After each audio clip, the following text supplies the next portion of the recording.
ఆదివాసీ హక్కుల సంఘీభావ వేదికను విజయవాడ ధర్నా చౌక్ వడ్డే శోభనాద్రీశ్వర ప్రారంభించారు. ఈ సందర్భంగా విరసం అధ్యక్షుడు అరసవల్లి కృష్ణ, పౌర హక్కుల సంఘం రాష్ట్ర కార్యదర్శి టి ఆంజనేయులు మాట్లాడారు. సుమారు 8 నెలల నుంచి ఆదివాసుల హక్కుల పోరాటం జరుగుతుందని తెలియజేశారు. ఆదివాసీ ప్రాంతాలలో భారతదేశం కుదుర్చుకున్న 123 ఎంఓయూలను రద్దు చేయాలని, ఆదివాసులపై జరుగుతున్న అణచివేతను ఆపివేయాలని, భారతదేశంలో మోహరించిన సైనిక శిబిరాలను ఎత్తివేయాలని, ఆదివాసులు జీవించే హక్కును సంరక్షించాలని ఈ ధర్నా జరుగుతుందని తెలియజేశారు. ఈ ధర్నా కార్యక్రమంలో మాజీ ఉప ముఖ్యమంత్రి ఐఏఎస్ అధికారి శ్రీనివాస్, పౌర హక్కుల సంఘం రాష్ట్ర అధ్యక్షులు శ్రీమన్నారాయణ, ఇఫ్టా రాష్ట్ర అధ్యక్షులు ప్రసాద్ అంజమ్మ మరియు 150 మందికి పైగా ఈ ధర్నాలో పాల్గొన్నారు. శుక్రవారం నాడు ప్రకటన చేసినటువంటి ఒక పరిస్థితి ఉంది. మరొకసారి కాదనుకోండి, మరలా చేసినటువంటి ఒక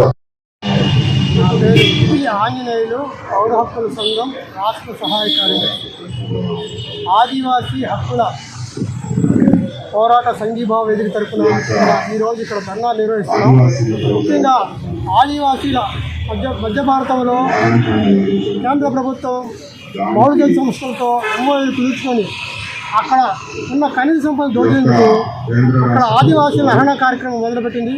అక్కడ ఉన్న ఆదివాసులను తరిమివేయడం కోసం అక్కడ మొత్తంగా ఒక యుద్ధాన్ని కర్నాటక అనే పేరుతో ఒక యుద్ధాన్ని సృష్టించింది. ఈ ద్వారా మొత్తం ఈ విధంగా చేయడం వల్ల కేవలం ఆదివాసులకే కాదు, మొత్తం ఆదివాసులంటే మొత్తం సమాజంలో భాగం.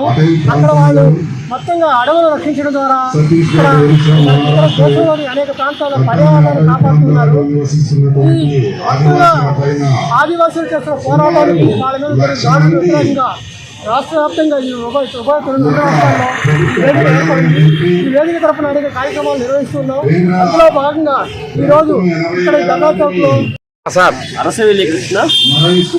ప్రధానంగా ఈ ధర్నా ఉద్దేశము గత 8 నెలలుగా మధ్య భారతంలో ఆదివాసుల హరణానికి సంబంధించిన ధర్నా జరుగుతూ ఉంది.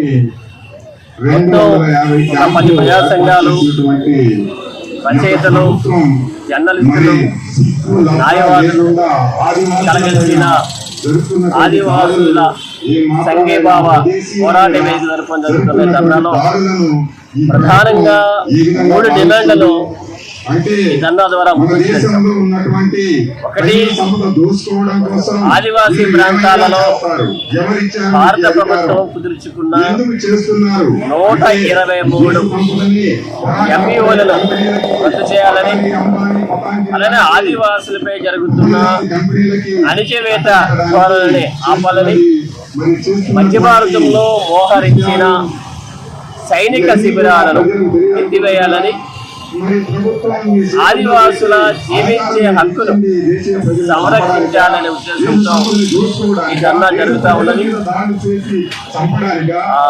రైతు స్వరాజ్య వేదిక పుట్టే సోమేశ్వరరావు ఈ ధర్నాన్ని ప్రారంభించారు. మాజీ